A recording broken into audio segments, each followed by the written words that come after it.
안녕하세요. 수학과 성경의 특별한 만남을 강의하는 이동환 교수입니다. 오늘은 용서, 수학적 언어는 명제에서 논리적 동치라고 하는 대우, 컨트라포지티브 대우를 사용해서 용서라는 것이 결국 어떤 말인지, 용서라고 하는 것은 관계를 잇는 달이라고 이렇게 얘기들 하곤 하죠. 그런데 그 용서라고 하는 것이 정확히 어떤 것이 용서인지 제가 여기서 결론을 내리겠습니다. 자, 그런데 먼저 헬라어로는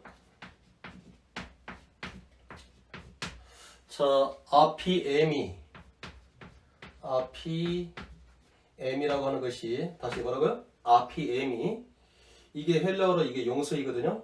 근데 아피엠이라고 하는 그 용서의 헬라어적인 용서는 자신에게서 멀리 떠나 보내는 것이, 다시 뭐라고요? 자신에게서 멀리 떠나 보내는 것이 용서예요. 그렇다면 진정 우리가 용서라는 것이 이 헬라어 아피에미를 제가 또 다시 의미를 부여하면서 진정한 용서라는 것이 뭔지, 자, 오늘 명제를 수학적 언어 삼아서 자, 오늘 수학과 성경의 특별한 만남, 어떻게 여행을 떠날까요? 자, 큐 떠납시다. 먼저 지금 수학적 언어로 우리가 그 명제, 대우, 논리적 동치라고 하는 것들이 뭔지를 간략하게 설명하겠습니다. 자, 명제라고 하는 것은, 자, 수학에서는 문장이나 식이 있는데 반드시 참이면 참, 거짓이면 거짓이라고 하는 하나만을 판단할 수 있는 문장이나 식을 우리는 명제라고 합니다. 이때 명제의 구조는 꼴은 뭐뭐이면 뭐뭐이다. 그래서 항상 뭐뭐이면에 해당되는 것을 이렇게 화살표로 나타나는데, 우리가 뭐뭐이면이라고 한다면 if, 그래서 요 부분을 가정이라고 하고 요 부분을 결론이라고 이렇게 하자 명제에서 이렇게 명칭이 붙었어요. 자, 그래서 뭐뭐이면에 해당되는 요거 이면이 여기 있는 거예요. 자, 오케이. 그래서 이 가정과 결론도 결국 무슨 말이냐면, 수학에서는 P하고 Q를 조건이라고 불러요. 그래서 조건이 될 수 있는 것도, 자, 문장이나 식인데, 요 문장이나 식이라고 하는 것은 때에 따라서는 참이 될 수 있고 때에 따라서는 거짓이 동시에 될 수 있는 것이에요. 그러니까 이때 문장이나 식, 조건이 될 수 있는 문장이나 식이라는 것은, 자, 어떤 값에 따라서는 그게 참이 될 수 있고 어떤 값에 따라서는 거짓이 될 수 있는 문장이나 식을 조건이라고 하는 거예요. 그 조건과 조건을 가지고 명제를 이렇게 이루는 거예요. 근데 그 명제는 하나의 문장과 식이 되는데, 그 명제는 반드시 이것처럼 때에 따라서 참도 될 수 있고, 자, 거짓이 될 수 있는 것이 아니라, 이렇게 구성된 명제라고 하는 것은 반드시 그 전체 자체를 참이면 어떤 경우들이 참이라고 얘기해야 되고, 거짓이면 어떤 경우라도 하나만 거짓이라고 얘기할 수 있는 문장이나 식을 우리는 명제라고 하는 거예요. 자, 여기까지만 좀 너무나 깊이 들어갔습니다. 그런데 여기 이면, 이 화살표를 중심으로 가정과 결론을 바꿔요. 바꾸되 우리가 마치 이사를 가면 주소를 바뀌듯이 요 주소를 바뀌어주는 거예요. 자, 요것은 원래 NOT에서 이 N을 갖다가 어떻게 이렇게 수학적 언어로 길게 늘어뜨린 거예요. 그래서 이것은 아니다. 그래서 이것을 어떻게 얘기할 수 있냐면, Q가 아니면 이면이에요. P가 아니다. 이 명제와 이 명제 사이에는 우리가 논리적으로 같은 말, 그래서 이 둘 사이를 갖다가 우리는 뭐라고 하냐면 명제에서는 대우관계 이렇게 얘기하는 거예요. 그래서 대우라고 하는 것은 명제에서 뭐가 된다? 논리적인 동치, 형태는 다르지만 똑같은 얘기다. 이렇게 얘기하면 되겠네요. 그래서 수학의 풀이라고 하는 것은 어떻게 얘기할 수 있냐면, 논리적인 동치들끼리, 논리적인 동치들의 그 연속된 다름질, 발걸음, 그래서 딱 답에 이르는 발걸음, 논리적인 동치에 의해서 걷는 발걸음, 수학에서 그 풀이라고 하는 것은 그렇게 얘기할 수 있어요. 그래서 이전과 이후의 그런 내용들이 전부 다 논리적인 동치로만 옮겨가는 거예요.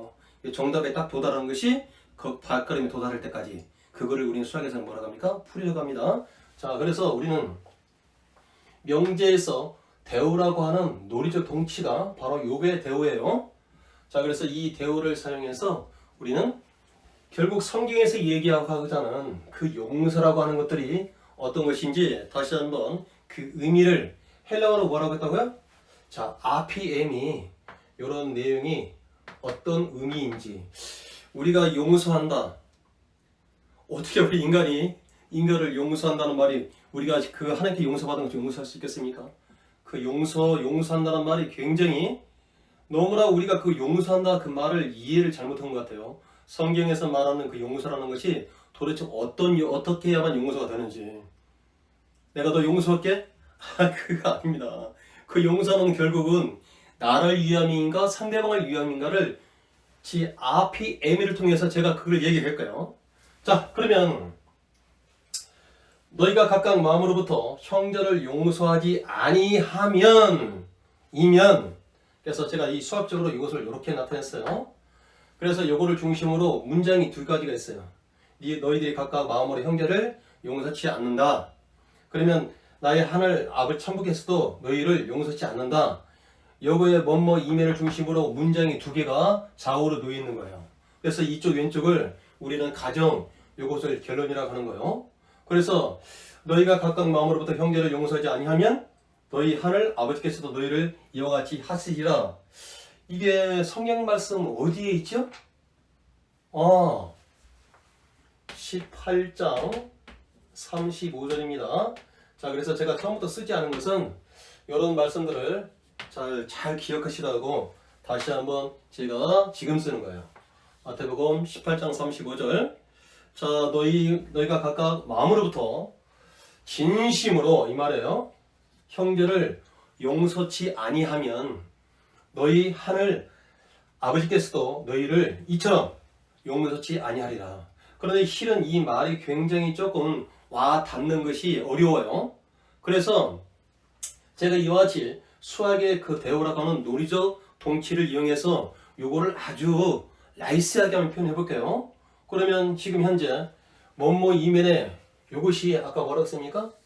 요것이 P라는 조건이라고 했잖아요. 문장이라고 했잖아요. 그 다음에 이 오른쪽이 여기 Q에 해당되는 거예요. 그러면 뭐뭐 이면을 이렇게 놓고 가정과 결론을 바꾸고 마치 이상한 주소를 바꾸듯이 이 결론을 부정해 보자고요. 자, 이 가정을 부정이다. 이 잘못했나요? 그래서 나 P이면 나 Q이면 나 P이다. 이렇게 써야 되겠네요. 자, 그렇다 한다면 요 내용이 지금 나의 하늘 아버지께서도 이와 같이 하시리라. 근데 여기다가 자, 이렇게 낫을 붙여버리면 이렇게 되는 거예요. 자, 우리가 하나씩 지금 요거를 이렇게 해보자고요. 하나님께로부터 용서함을 받은 자만이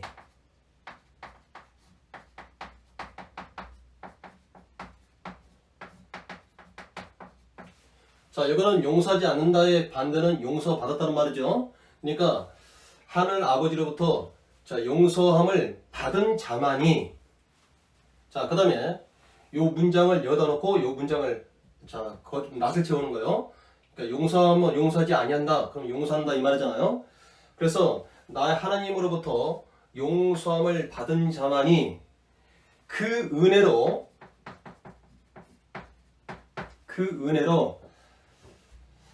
형제를 용서할 수 있다.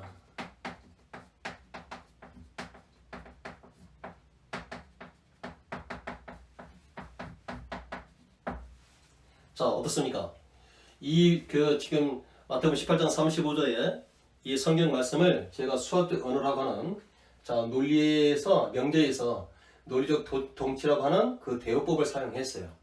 그랬더니 뭐뭐 이면을 수학적 기호로 화살표를 놓고 자, 가정과 결론을 바꿔서 그거를 나피면 나피이다. 이 명제에 대해서 논리적 같은 이 대우를 사용해 봤더니 지금 이 성경 말씀이 어떻게 얘기가 되냐면 이렇게 되는 거예요.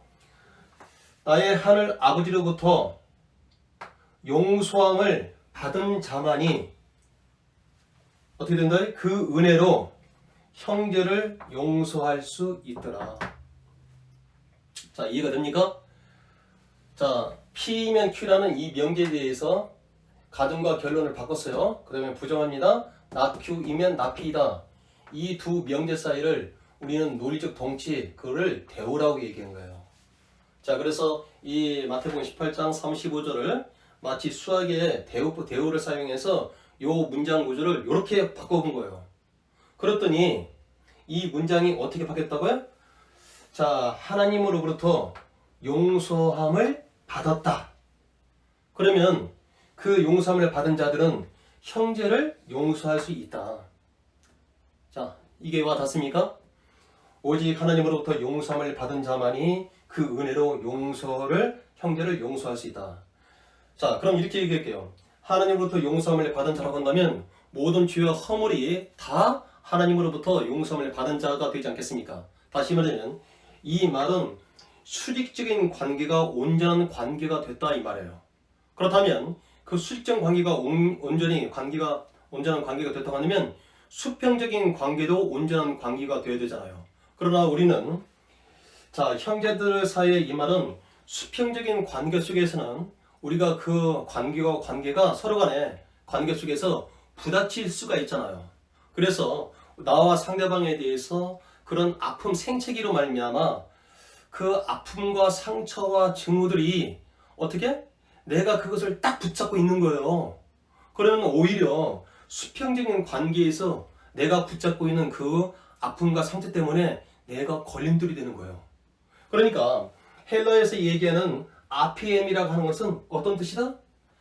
자신으로부터 멀리 떠나보내라 이 말이에요. 다시 용서라고 하는 것은 상대방을 위한 것이 아니라 결국 나를 위하는 거예요. 내가 붙들고 있음으로 말미암아 수평적인 관계 속에 내가 걸림돌이 되는 그 상처 생채기를 나로부터 멀리 떠나보내라. 그게 용서인 거란 말이에요.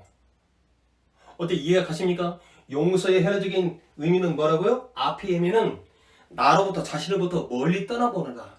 수직적 관계가 온전한 관계가 된다고 한다면 그 관계로부터 용서를 받은 나는 그 은혜로 말미암아 수평적인 관계 속에서 자, 사람과 사람끼리는 서로 어떻게 됩니까?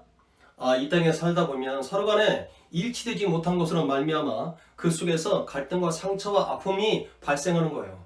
근데 그것을 내가 꽉 쥐고 있으면 그 관계 속에서 내가 그게 오히려 그들이 걸림돌이 된다 이거죠. 그래서 그 수평적인 관계가 온전한 관계가 될 수 없다. 그러니 자, 헬라의 RPM이라고 하는 그 헬라의 용서라고 하는 뭐예요? 내가 붙들고 있는 나 자신으로부터 그것들을 아픔과 상처와 그 증오를 나로부터 멀리 떠나보내라. 이게 용서가 된단 말이에요. 그래서 그거를 그 은혜로 하나님 받은 은혜로부터 형제를 용서하는 말은 그거를 떠나보내라. 그래서 결국은 어떻게 된다고요? 그 수평적인 관계가 원하는 관계가 되게 하라. 그 말이 바로 용서가 되는 거예요. 그래서 하나님으로부터 용서함을 받은 자들은 이게 삶의 증거라고 하는 거예요. 반드시 삶의 증거. 용서함을 받은 그 삶을 어떻게? 그 은혜로 말미암아 형제를 똑같이 용서하는 삶을 살게 된다 이 말이에요. 그 말은 뭐이다? 나로부터 그 관계를 어떻게? 내가 쥐고 있는 것들을 나로부터 멀리 떠나게 해서 그 수평적인 관계, 수익적 온전한 관계를 같이 수평적인 관계 속에서 그게 그 관계를 온전한 관계로 자 메이킹한다는 것이죠. 이게 바로 성경적인 의미의 용서라고 하는 거예요. 그래서 그 용서라고 하는 것은 그래서 관계를 잇는 다리라고 하는 것이 바로 그 말이에요. 왜? 그 용서치 못한 상태에서는 관계 속에서 내가 붙들고 있는 것을 내가 다 넘어진다니까. 아니? 넘어지지 않고 그거를 싸매는. 그래서 관계를 갖다가 관계 윤활유가 뭐라고 했습니까? 그게 사랑이라고 했잖아요. 용서는 관계를 잇는 다리다. 자, 지금 어떻게 새로운 그 용서라는 것이 뭔지 알겠습니까? 마태복음 8장 18장 35절에 너희가 각각 마음으로부터 형제를 용서치 아니하면 if예요. 만일 if 가정 그렇다면 나의 하늘 아버지께서도 너희에게 이와 같이 하시리라 용서치 아니하시리라. 그래서 수학에서 우리가 명제가 있는데 P이면 Q라고 하는 이 명제에 대해서 이면은 화살표입니다. 가정과 결론을 자 이렇게 옮겼어요. 마치 이사를 가면 주소를 바뀌듯이 자, 바뀌어놓고는 이것은 어떤 뜻이냐면 낫이라고 하는 것을 수학적인 기호로 그걸 길게 늘어뜨려서 이것을 어떻게 읽어요? 아니다. 그래서 아니다 Q, not Q이면 not P이다. 그래서 현재 지금 이게 뭡니까? 뭐뭐 이면을 중심으로 이쪽에 있는 문장과 이쪽에 있는 문장 두 개로 나눠줬어요. 그래서 이게 가정이고 결론이야. 그래서 이 대오라고 하는 논리적 동치라고 하는 것은 뭐예요? 가정과 결론을 바꾸는 거예요. 그러니까 요거 이면에 이 내용이 이쪽으로 옮겨지는 거예요. 그러고 나서 낫이 붙었기 때문에 용서치 않는다, 용서한다. 그래서 하늘 아버지께로부터 용서함을 받은 자만이 그 은혜로 말미암아 형제를 어떻게 용서치 아니한다가 아니라 용서한다 그 말이에요. 그래서 다시 한번 얘기합니다. 하나님으로부터 그 용서를 받은 자만이 술전 관계가 온전한 관계가 된 자만이 그 증인의 삶을 드러냄으로써 증거의 삶으로써 우리가 그 은혜로 말미암아 형제를 용서할 수 있다. 우리가 사람과 사람끼리는 만남 속에서 관계 속에서 반드시 부닥치는 일들이 있어요. 그것들이 상처가 돼 생체가 증오가 돼서 내가 붙들고 있으면 술정 관계에 내가 걸려 넘어지는 그게 걸림돌이 된다 이 말이에요. 그러니 나로부터 걸림돌을 멀리 떠나 보내는 것. 그렇다면 용서라고 하는 것은 상대를 위한 겁니까? 나를 위한 겁니까? 나를 위하고 전체적인 수평적인 관계를 위한 것이 바로 용서인 겁니다. 오늘 자 용서에 대해서 수학과 성경의 만남 어떻습니까? 오늘 지금 수학과 성경의 만남 용서를 위해서 우리는 명제에서 논리라고 하는 논리적 동치라고 하는 대우를 사용해서 마태복음 18장 35절을 이와 같이 대우를 사용해서 이 말을 전환시켜 봤더니 결국 이 말이 이렇게 전환시켰더니 하나님께로부터 용서함을 받은 자만이 용서를 받은 자의 그 삶의 증거의 삶의 증거로서 그 은혜로 말미암아 형제 또한 용서할 수 있다. 내가 붙들고 있는 거. 나로부터 멀리 떠나보내는 그 자리에 서게 된다 이 말이에요. 그래서 결국은 수평적인 관계 또한 원하는 관계가 되는 것이 되게 하는 것이 바로 뭐이다? 용서다. 자, 구독과 좋아요를 꼭꼭 눌러주시고 계속해서 수학과 성경의 특별한 만남은 동영상을 계속 올려줄 겁니다. 자, 수학과 성경의 특별한 만남 오늘도 어떻습니까? 자, 다음 동영상을 기대해 주시기 바랍니다. 이상 강의를 마치겠습니다.